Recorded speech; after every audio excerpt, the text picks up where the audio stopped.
Bonjour à chacun, à chacune. Que Dieu vous accorde sa grâce.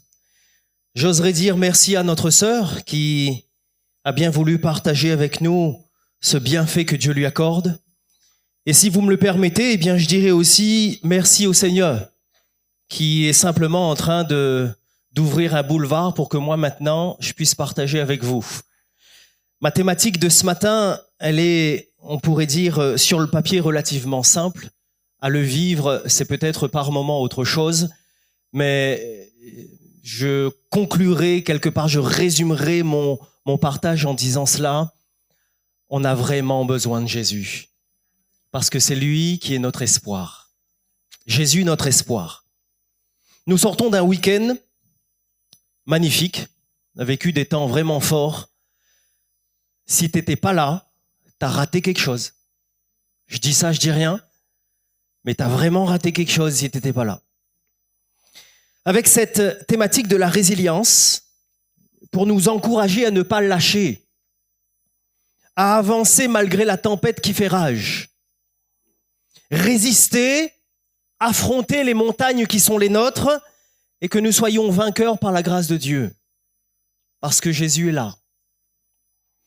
Nous venons de vivre toute cette semaine d'espérance et vie avec cette thématique que Jésus est l'espoir des générations. C'est ce qui est magnifique avec le Seigneur, c'est qu'il n'y a pas d'âge. Peut-être que le médecin a dit que tu étais trop vieux et qu'il n'y avait pas de solution pour toi. Jésus te dit, tu es encore jeune, je vais tout faire pour toi. Aujourd'hui, moi, j'aimerais continuer sur cette lancée avec ce partage et cette réflexion. Jésus est notre espoir. Et permettez-moi de pouvoir bien donner la direction que je veux prendre. Parce qu'il est vrai que bien souvent, nous parlons de Jésus comme étant l'espoir, et bien souvent, c'est dans notre compréhension comme si c'était réservé à ceux qui ne connaissent pas Jésus. Alors, s'il y a de ceux qui ce matin viennent pour là ou les premières fois, si tu n'as pas encore fait cette décision avec le Seigneur, si tu n'as pas encore rencontré Jésus, si tu n'as pas pris cette décision de foi, décision vitale pour ta vie, fais-le. Parce que Jésus est ton espoir. C'est celui qui vient nous pardonner de nos péchés et qui nous donne cette assurance, cette conviction qu'aucun homme et qu'aucun système ne pourra placer dans notre cœur, celui d'être sauvé et d'être avec lui pour l'éternité. Ce n'est pas un mythe ni une utopie, mais une réalité. Et ce matin, j'aimerais m'adresser à toi, à l'Église. Nous sommes dans un culte. Et j'aimerais pouvoir partager avec chacun de vous, mais je le prends aussi pour moi, cette réalité. Jésus est notre espoir. Parce que nous l'oublions parfois. Pas volontairement, mais nous l'oublions parfois. Paul le dira dans la 2e épître aux Corinthiens. C'est une lecture qui nous permettra d'introduire ce partage. 2e épître aux Corinthiens au chapitre 4, à partir du verset 16. Paul s'adresse à l'église de Corinthe. Paul s'adresse aux chrétiens qui sont dans cette église. Paul s'adresse à cette communauté qui partage la foi en Jésus-Christ. 2 Corinthiens chapitre 4, verset 16. C'est pourquoi nous ne perdons pas courage. Et lors même que notre homme extérieur se détruit, notre homme intérieur se renouvelle de jour en jour. Car nos légères afflictions du moment présent produisent pour nous, au-delà de toute mesure, un poids éternel de gloire. Parce que nous regardons non point aux choses visibles, mais à celles qui sont invisibles. Car les choses visibles sont passagères et les invisibles sont éternelles. Quand nous traversons des temps compliqués, c'est comme si que nous t'évoions rien que ça même. Quand tu as cette nouvelle, ce souci qui est devant toi, cette montagne que tu dois affronter, et si je peux rebondir sur le témoignage qui vient d'être partagé, quand on vous dit « reviens l'année prochaine », oh t'es un an les longues, hein? Tu me diras tout à l'heure comment tu as vécu cette année de patience. 1 an, c'est long, hein? Et pendant 1 an, là, il y a toutes sortes de pensées dans ta tête. C'est grave, c'est pas grave, ça gagne cancer, comment ça faire? Bref, j'en passe, des vertes et des pas mûres. Tout homme sur terre passe par des temps compliqués. Tous. Ça n'arrive qu'aux vivants. Certaines périodes sont mieux gérées que d'autres. Et là, peut-être que tu peux essayer d'imaginer, il y a des moments où, limite, tu te tapes sur l'épaule et tu te dis, c'est bien, là, t'as bien géré. Là. Mais d'autres moments où tu te dis, là, j'aurais dû faire autrement. Là, c'est pas bon, là. Ou là, c'est catastrophique. Nous connaissons tous ces moments où un coup ça va pas, où on a l'impression par moment d'être au-dessus de la vague comme ce surfeur qui maîtrise ce qu'il est en train de faire. Il se laisse emporter par le courant et puisqu'il est dans cette compétition, il aura fait les meilleures figures, il aura eu tous les points, il remporte la victoire, il a le trophée. Il y a ces moments comme cela où tes projets réussissent, où tu as l'impression que les choses avancent, mais il y a aussi ces moments où la vague te tombe dessus, où tu te fais balloter de droite et de gauche. Il y a ces moments où tu te retrouves comme étant dans le fond d'un puits où tu essaies de sortir et tu n'y arrives pas. Et nous connaissons tous, à un moment ou à un autre et à un degré différent, nous connaissons tous ces moments-là. Ces moments où nous voyons qu'ils sont source de souffrance, source de tristesse, de frustration. Et c'est mon propos ce matin, disons-le aussi, parfois d'une forme de désespoir. Le dictionnaire le définit ainsi, la perte de tout espoir, c'est-à-dire une désespérance, c'est une affliction extrême et sans remède. Est-ce que tu as déjà eu cette réflexion en toi de te dire, ça ne changera pas, c'est fini? Comme une fatalité, en se disant, de toute façon, il faut m'y vivre avec toute ma vie. Cet espoir en toi où tu voudrais que la chose s'améliore, mais avec le temps qui passe, finalement, c'est plus l'espoir, mais le désespoir qui prend place. Par désespérance, on comprend l'état d'une personne qui n'a plus d'espérance, c'est-à-dire qui a perdu confiance, qui a perdu foi. Il s'agit donc d'un état qui produit dans le cœur de l'homme un mal-être qui, le plus souvent, est indescriptible. Va expliquer ta souffrance. Parfois même, c'est l'accumulation de tout un tas de choses. Tu sais que tu souffres, mais tu n'es même pas capable d'expliquer pourquoi tu souffres.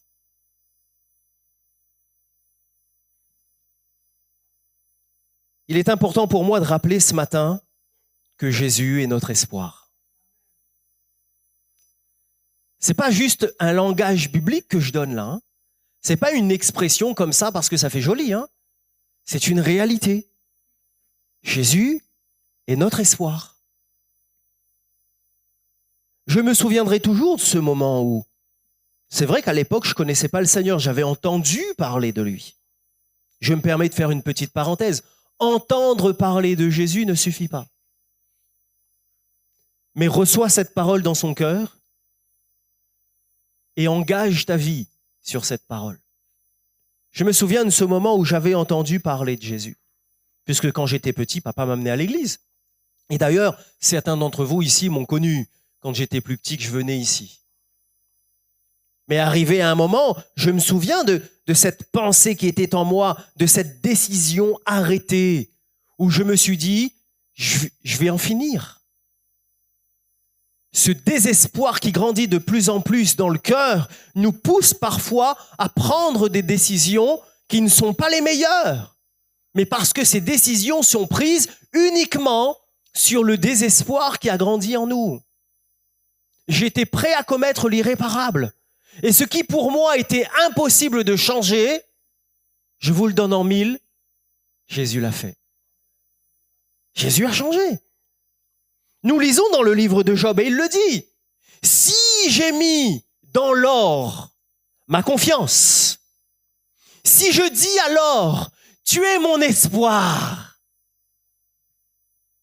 si je me réjouis de la grandeur de mes biens, de la quantité de richesses que j'ai pu acquérir, si j'ai regardé le soleil quand il brillait, la lune quand elle s'avançait majestueuse, et si mon cœur s'est laissé séduire en secret, et si ma main s'est portée sur ma bouche, c'est encore un crime que doivent punir les juges, et il ira même jusqu'à dire « J'aurais renié le Dieu d'en haut ».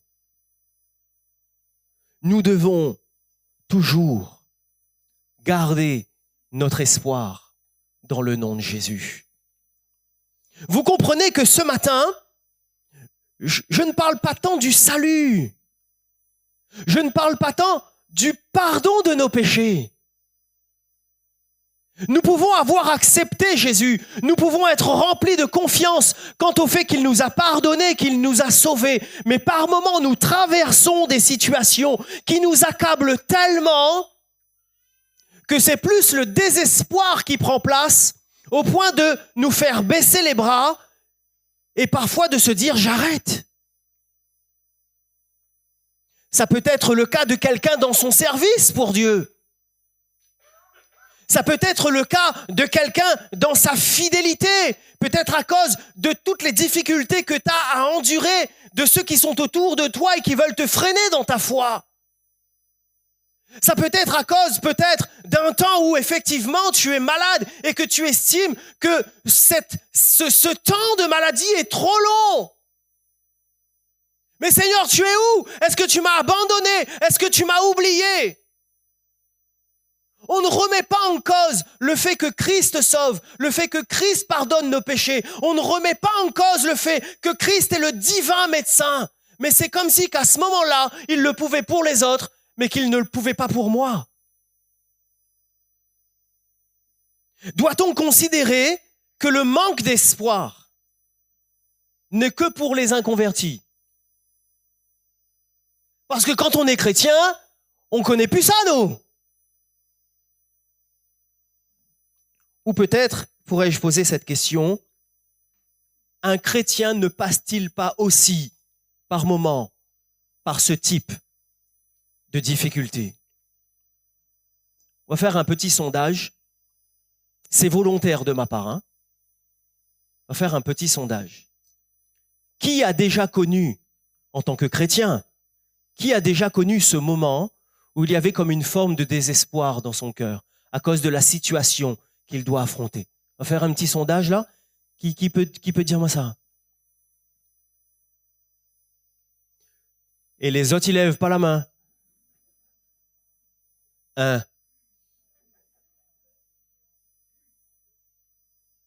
J'ai dit que c'était volontaire de ma part. Pourquoi? Beaucoup ont levé la main.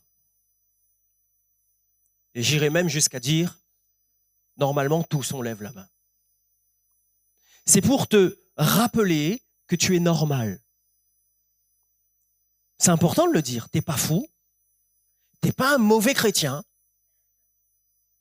Comprenez que là, je parle pas de celui qui fait ce qu'il veut, il met Dieu de côté, et puis quand il gagne un coup de con, et après, « Ah Seigneur, s'il te plaît !» Je parle du chrétien. D'accord? Je mets pas des guillemets là, je parle du chrétien. Nous connaissons tous, et nous connaîtrons encore des temps comme cela. Pourquoi? Parce que nous sommes humains. Que nous sommes dans l'imperfection de la chair. Et comme Paul l'a dit, eh bien, par moments, je fais le mal que je ne veux pas. Et je n'arrive pas à faire le bien que je voudrais faire. Notre tort serait certainement de croire qu'en tant que chrétien, je suis en marge de cela. Mais la chair est faible. Et nous sommes tous, tôt ou tard, à un moment ou à un autre, confrontés à cette forme de désespoir. Je ne remets pas en question le salut que j'ai en Jésus, mais à l'instant T, dans cette situation que je dois affronter, mon cœur est effondré, je suis comme abattu et je ne vois plus comment avancer. Je crois en Dieu, je sais même qu'il est capable d'intervenir, mais puisque mes sens humains ne le voient pas encore, alors il y a comme un désespoir qui s'installe en moi. Nous pouvons connaître ces temps d'affliction. Tu peux connaître ce temps d'affliction extrême où, et je l'ai mis en gras dans mes notes, selon toi, il n'y a plus d'issue possible. C'est ton impression. c'est ta vision des choses, c'est ta conclusion, c'est ton raccourci. Selon toi, il n'y a plus de solution possible. Mais ma responsabilité ce matin est de te rappeler que nous croyons dans le Dieu de l'impossible et qu'il est celui qui change les choses quand il faut les changer. Je me permets de le dire aussi, quand il faut les changer. Parce que des fois, le Seigneur, il ne change pas. Des fois, il laisse le temps.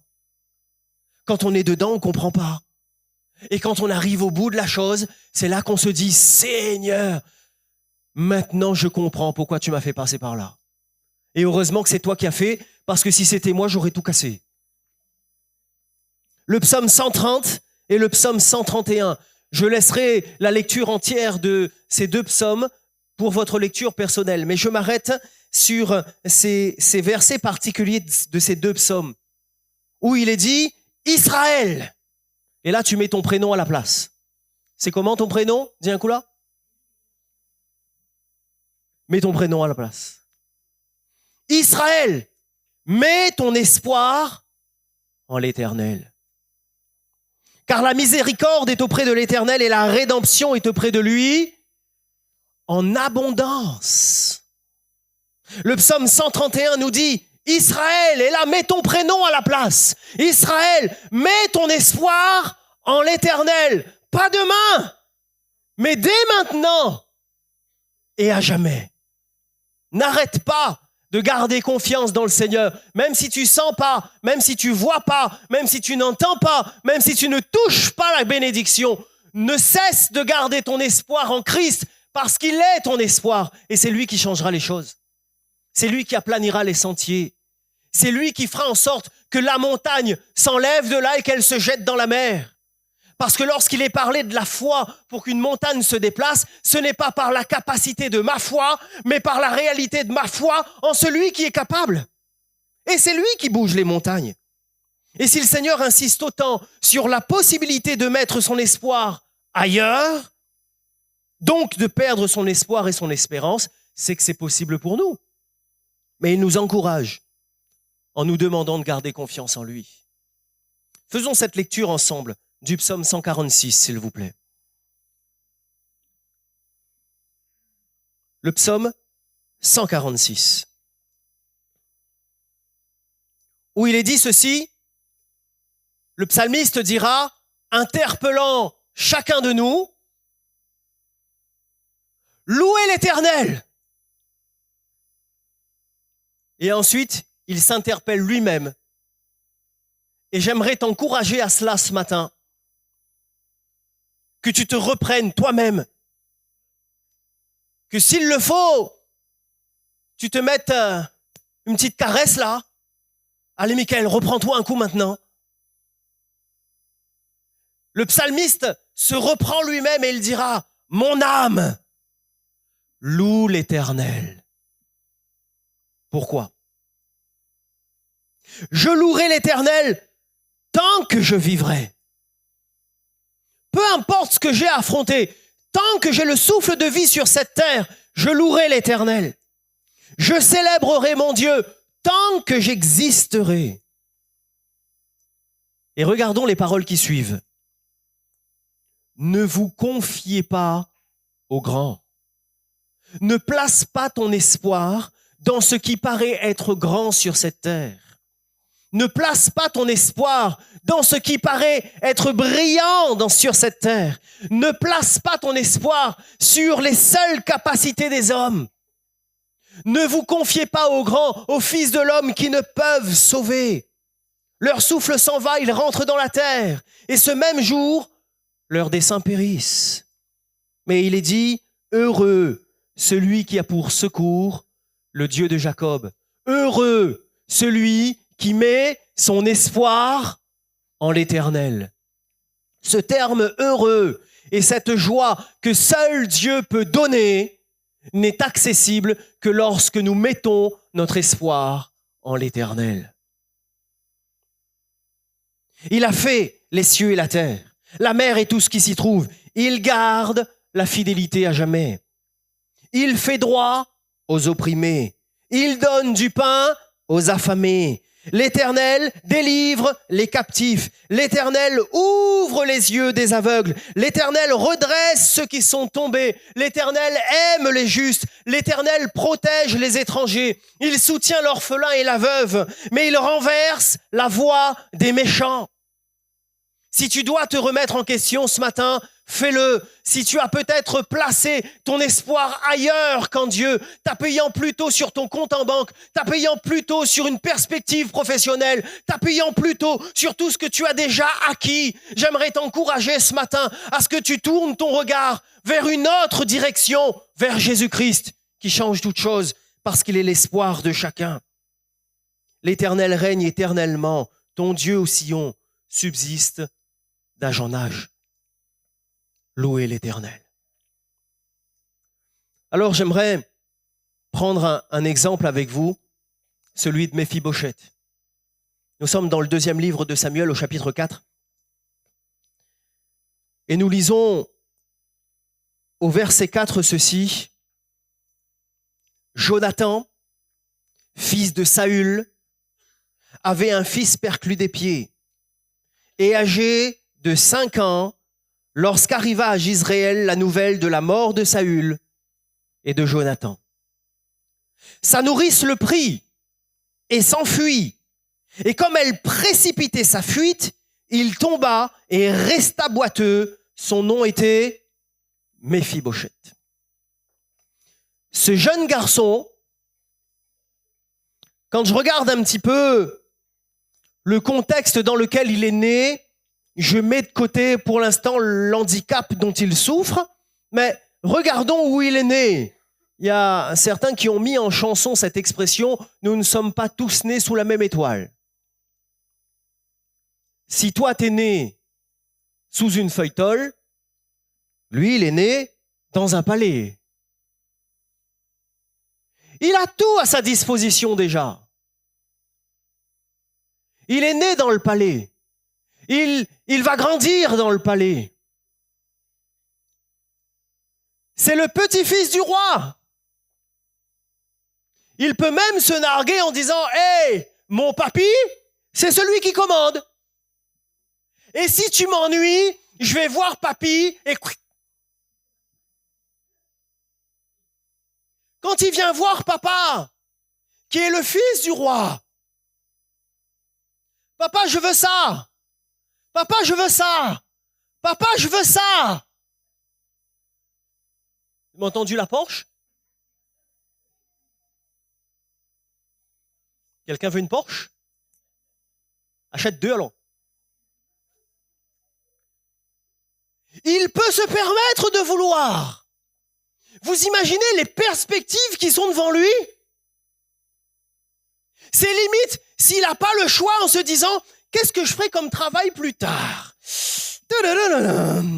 Alors, on a ça, on a ça, on a ça. Lui, papa, tu peux le virer, lui, que je prenne sa place, s'il te plaît. Il a accès aux meilleures tables. Il a les personnes les plus capables autour de lui. Il a sans aucun doute les meilleurs vêtements.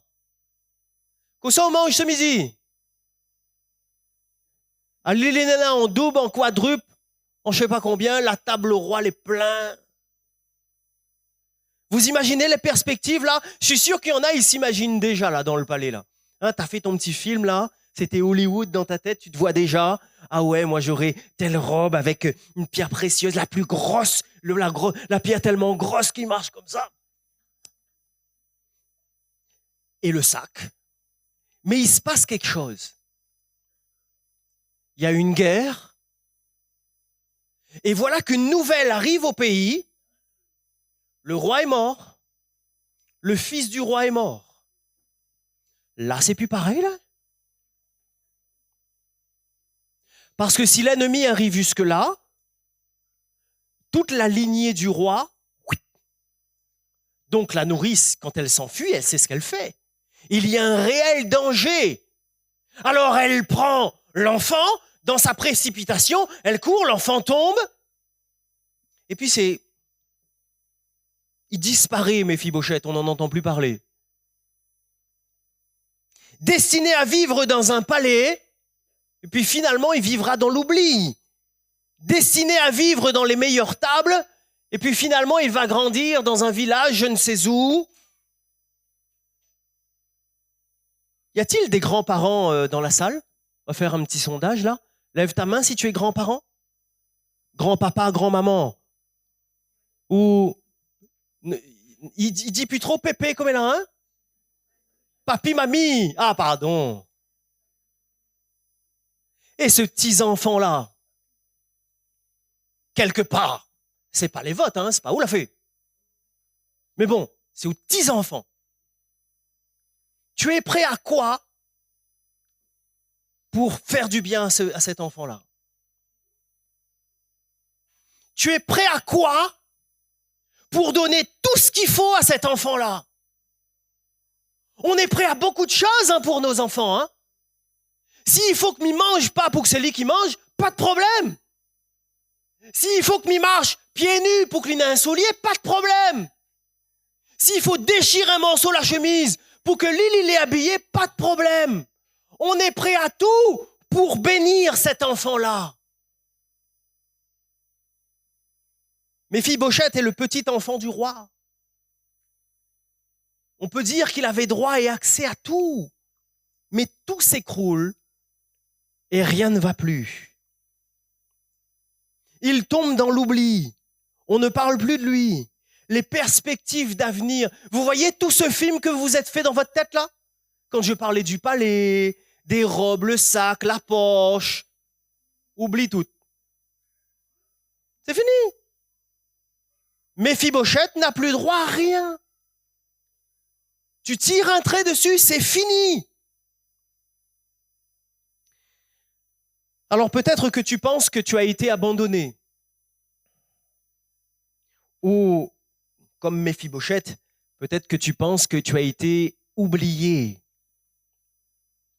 Peut-être que tu penses que tu as été laissé de côté. Alors que tu passes par un temps difficile, tu espérais avoir telle compassion, telle aide, telle main tendue. Mais ma responsabilité ce matin est de te dire que Jésus ne t'a pas oublié. Nous devons comprendre que les hommes sont limités. Et permettez-moi de le dire, les pasteurs aussi, hein. Il se peut qu'un jour tu rentres, t'es plus triste, t'as un visage défait et t'aurais aimé que le pasteur te fasse un signe parce que t'as bien défait ton visage et tu attends qu'il vienne t'adresser une parole de compassion, mais ce jour-là, il t'a pas vu.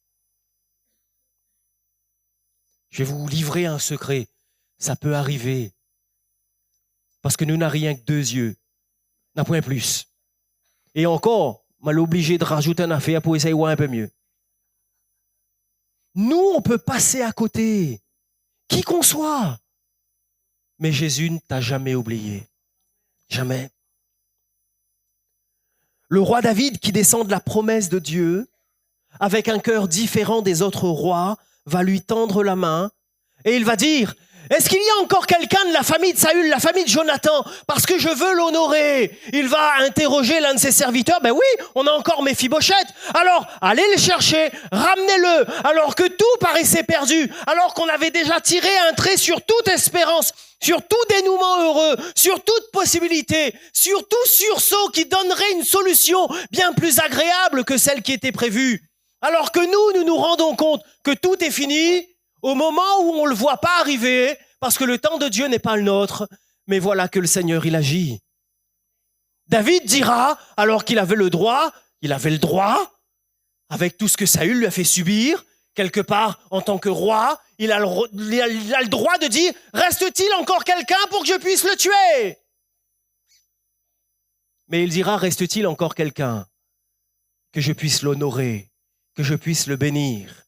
Il ramènera Méphibosheth. Il passe de l'oubli au palais. Il revient à la table du roi.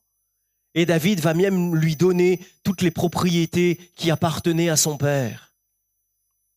Oui, parfois le temps paraît long, mais le temps de Dieu n'est pas le nôtre. Laisse-le faire.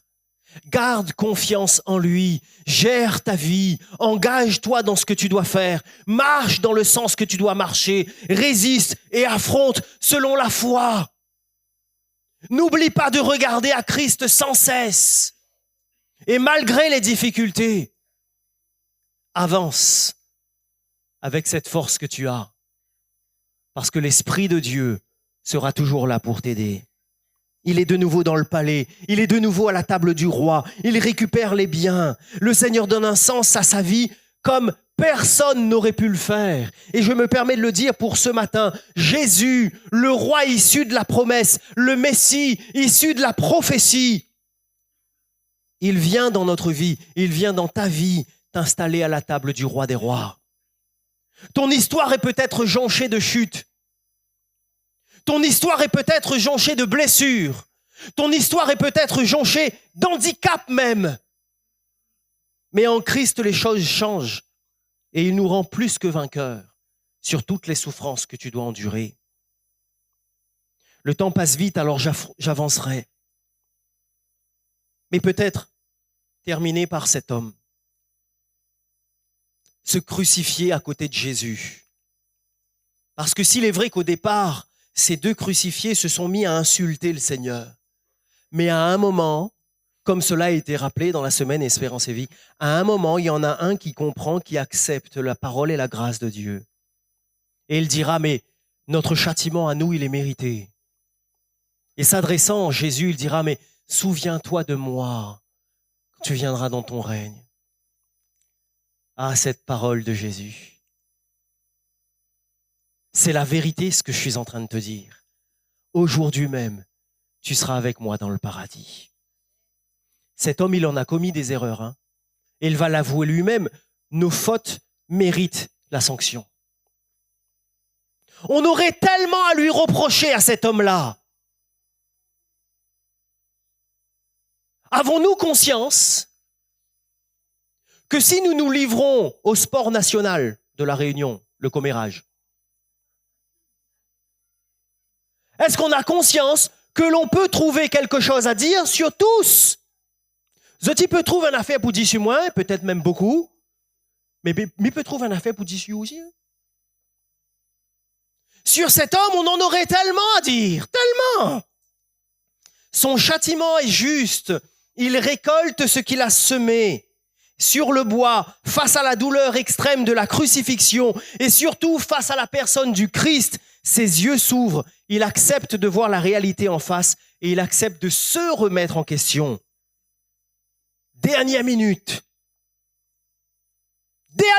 Jésus lui donne cette parole magnifique. Aujourd'hui, tu seras avec moi dans le paradis. Mais quand je dis dernière minute, est-ce que Jésus était en retard? Jésus n'est jamais en retard.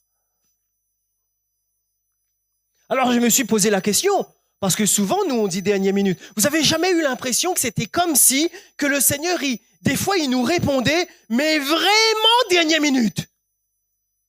Ça va pas vivre, ça zote. Va arriver. Je me suis donc posé cette question, dernière minute pour qui? Dernière minute pour nous, mais pas pour le Seigneur. Parce qu'en fait, il n'agit pas la dernière minute. Il agit au moment qu'il faut. Sauf que nous, on a déterminé à l'avance combien de minutes il fallait. Ne perds pas espoir. Nos sens nous font souvent défaut. Et quand on ne voit pas le bout, il faut le dire, hein, c'est fatigant, c'est épuisant. Mais garde les yeux fixés sur Jésus, qui est notre espoir. Je lirai, pour conclure, ce texte d'Éphésiens au chapitre 3 à partir du verset 13. Aussi, je vous demande de ne pas perdre courage. À cause de mes tribulations pour vous, elles sont votre gloire. À cause de cela, je fléchis les genoux devant le Père, duquel tire son nom toute famille dans les cieux et sur la terre, afin qu'il vous donne, selon la richesse de sa gloire, d'être puissamment fortifié par son esprit dans l'homme intérieur. Puissamment fortifié. En somme, qu'il rende fort votre force. En somme, qu'il vous rende fort de fort. puissamment fortifiés. Le Seigneur est celui qui vient donner une force à notre cœur au-delà de ce que notre force naturelle pourrait donner. Il est celui qui vient nous donner selon la richesse de sa gloire. Pouvons-nous mesurer la gloire de Dieu? Est-ce que tu as déjà essayé de mesurer la gloire de Dieu? Ça dépasse tout notre entendement. On ne peut pas mesurer. Et selon sa richesse, la richesse de sa gloire, il te donne d'être puissamment fortifié dans l'homme intérieur. Lorsque tu combats contre toi-même, ces pensées, cette réflexion qui te fait souffrir, ces images parfois avec lesquelles tu dois lutter, tu ne voudrais pas les avoir, mais elles t'assaillent. Le Seigneur est celui qui vient renouveler ton cœur. En sorte que Christ habite dans vos cœurs par la foi, afin qu'étant enracinés et fondés dans l'amour, vous puissiez comprendre avec tous les saints quelle est la largeur, la longueur, la profondeur et la hauteur, et connaître l'amour de Christ, qui surpasse toute connaissance, en sorte que vous soyez remplis jusqu'à toute la plénitude de Dieu. Nous avons tellement besoin du Seigneur. Lorsque nos regards se fixent sur nos capacités, sur nos moyens, et ce que nous avons à affronter, il faut être honnête, il y a de quoi baisser les bras des fois. Mais garde les yeux fixés sur Jésus-Christ, qui est le rémunérateur de la foi. Et il accomplira ce que tu ne peux pas faire. Et il agira en son temps pour que tu relèves la tête. Alors j'aimerais prier pour vous, si vous me le permettez. Seigneur, tu connais le cœur et la vie de chacun d'entre nous ici. Et je sais que ces paroles ont trouvé écho dans les cœurs ce matin. Et je sais que tu as même interpellé d'une manière toute particulière certaines personnes par rapport à ce qu'elles vivent. Seigneur, et j'aimerais te remercier parce que tu es celui qui nous renouvelle, qui renouvelle cet homme intérieur. C'est toi qui nous donne d'être puissamment fortifiés. Je te prie donc, mon Dieu, de venir renouveler les forces de mes frères et de mes sœurs. Qu'ils ne soient plus entraînés par toutes ces pensées qui viennent mettre en évidence devant leurs yeux les difficultés, mais que leur cœur soit nourri de cette espérance vivante et vraie. Tu es le Dieu de l'espérance et notre espoir est en toi. J'aimerais donc te dire merci pour ta grâce dans nos vies, ta bonté et ta bienveillance. Merci Jésus-Christ. Amen.